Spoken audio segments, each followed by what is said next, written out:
ಬಾಗಲಕೋಟೆ ಜಿಲ್ಲೆಯ ಜಮಖಂಡಿ ತಾಲೂಕಿನ ಆಲಬಾಳ ಗ್ರಾಮದ ಸರ್ಕಾರಿ ಶಾಲೆಯ ಮಕ್ಕಳು ಚರಂಡಿ ನೀರಿನಲ್ಲಿ ಬಿಸಿ ಊಟದ ತಟ್ಟೆಗಳನ್ನು ತೊಳೆದಿದ್ದಾರೆ ಎಂಬ ಆರೋಪದ ಹಿನ್ನೆಲೆಯಲ್ಲಿ ಸ್ಥಳಕ್ಕೆ ಬಾಗಲಕೋಟೆ ಜಿಲ್ಲೆಯ ಜಮಖಂಡಿಯ ಕಾನೂನು ಸೇವಾ ಸಮಿತಿಯ ಅಧ್ಯಕ್ಷರೂ ಆಗಿರುವ ಪ್ರಧಾನ ಹಿರಿಯ ದಿವಾನಿ ನ್ಯಾಯಾಧೀಶ ರಾಜಶೇಖರ್ ಎಸ್ ಹರಸೂರ್ ಅವರು ಶಾಲೆಗೆ ಭೇಟಿ ನೀಡಿ ಪರಿಶೀಲನೆ ನಡೆಸಿದ್ದಾರೆ. ಕಳೆದ ಕೆಲವು ದಿನಗಳ ಹಿಂದೆ ಸರ್ಕಾರಿ ಶಾಲೆಯ ಮಕ್ಕಳು ಚರಂಡಿ ನೀರಿನಲ್ಲಿ ತಟ್ಟೆ ತೊಳೆದಿದ್ದಾರೆ ಎನ್ನುವ ಆರೋಪ ಕೇಳಿಬಂದಿತ್ತು. ಸಾಮಾಜಿಕ ಜಾಲತಾಣಗಳಲ್ಲಿ ಫೋಟೋಗಳು ವೈರಲ್ ಆಗಿದ್ವು. ಇನ್ನು ಇದೇ ವಿಚಾರಕ್ಕೆ ಸಂಬಂಧಪಟ್ಟಂತೆ ಮೂಲಭೂತ ಸೌಲಭ್ಯಗಳನ್ನು ಒದಗಿಸಿಲ್ಲ ಎನ್ನುವ ಆರೋಪದ ಹಿನ್ನೆಲೆಯಲ್ಲಿ ಮಕ್ಕಳ ಹಕ್ಕುಗಳ ರಕ್ಷಣಾ ಆಯೋಗದ ಅಧ್ಯಕ್ಷ ಶಶಿಧರ್ ಕೋಸುಂಬಿ ಅವರು ಶಿಕ್ಷಣ ಇಲಾಖೆ ಉಪನಿರ್ದೇಶಕರಿಗೆ ಸಂಬಂಧಪಟ್ಟವರ ವಿರುದ್ಧ ಸೂಕ್ತ ಕ್ರಮಕ್ಕೆ ಸೂಚನೆ ನೀಡಿದರು. ಇದೇ ಹಿನ್ನೆಲೆಯಲ್ಲಿ ಶಾಲೆಯ ಶಿಕ್ಷಕಿ ನಂದಾ ಕುಲಕರ್ಣಿ ಅವರನ್ನು ಅಮಾನತುಗೊಳಿಸಿ ಆದೇಶವನ್ನು ಹೊರಡಿಸಲಾಗಿದೆ. ಈಗ ಸ್ಥಳಕ್ಕೆ ನ್ಯಾಯಾಧೀಶರಾದ ರಾಜಶೇಖರ್ ಎಸ್ ಹರಸೂರ್ ಅವರು ಭೇಟಿ ನೀಡಿ ಪರಿಶೀಲನೆ ನಡೆಸಿದ್ದಾರೆ. ಜನವರಿ 31ರ ಮಧ್ಯಾಹ್ನ 12 ಗಂಟೆ ಸಂದರ್ಭ. ಈ ಸಂದರ್ಭದಲ್ಲಿ ಅವರು ಭೇಟಿ ನೀಡಿ ಪರಿಶೀಲನೆ ನಡೆಸಿದ್ದು, ಸ್ಥಳದಲ್ಲಿ ಮೂಲಭೂತ ಸೌಲಭ್ಯಗಳು, ಕುಡಿಯುವ ನೀರಿನ ವ್ಯವಸ್ಥೆ ಇರುವ ಬಗ್ಗೆ ಸ್ಥಳೀಯ ಶಿಕ್ಷಕರಿಂದ ಮಾಹಿತಿಯನ್ನು ಪಡೆದುಕೊಂಡಿದ್ದಾರೆ. ಇನ್ನು ಈ ಸಂದರ್ಭದಲ್ಲಿ ಜಮಖಂಡಿಯ ಕ್ಷೇತ್ರ ಶಿಕ್ಷಣಾಧಿಕಾರಿ ಅಶೋಕ್ ಬಸನ್ನವರ್ ಸೇರಿದಂತೆ ಶಾಲೆಯ ಶಿಕ್ಷಕರಿಂದ ಉಪಸ್ಥಿತರಿದ್ದರು.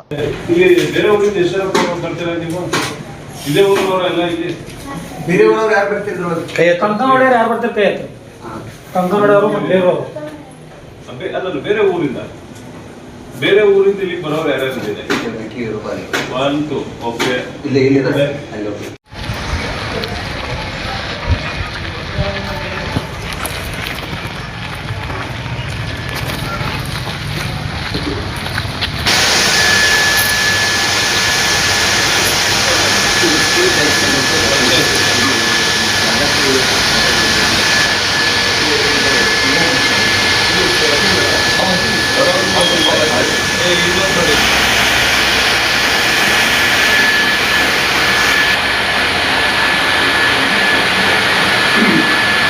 ಸ್ವಲ್ಪ ಬಸ್ಸಸ್ ಎಲ್ಲ ಇರೋದ್ರಿಂದ ಮಕ್ಕಳು ಯಾರು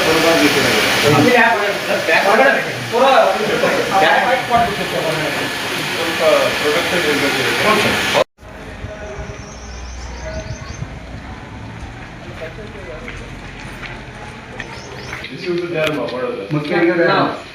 ನೋಡಮ್ಮ, ನಿಮ್ಮ ಮಕ್ಕಳು ಹೇಗೆ ಅಡುಗೆ ಮಾಡಾಕ್ತಾರೆ ಹಂಗೆ ನಿಮ್ಮ ಮಕ್ಕಳನ್ನ ತಿಳ್ಕೊಂಡೇ ಮಾಡ್ಬೇಕು.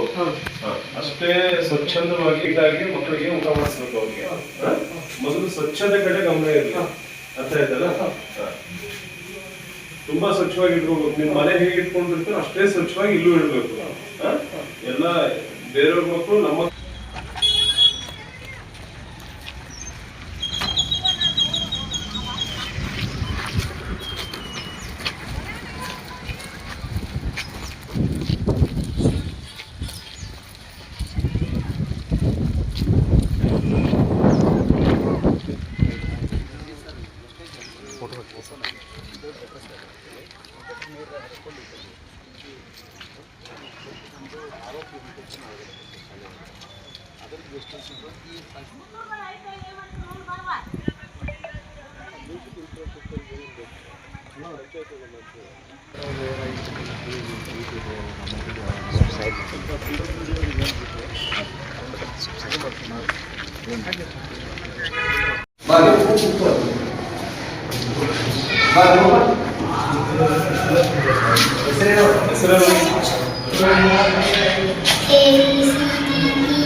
ಹೋಗ್ಲಿ ಏನಿದೆ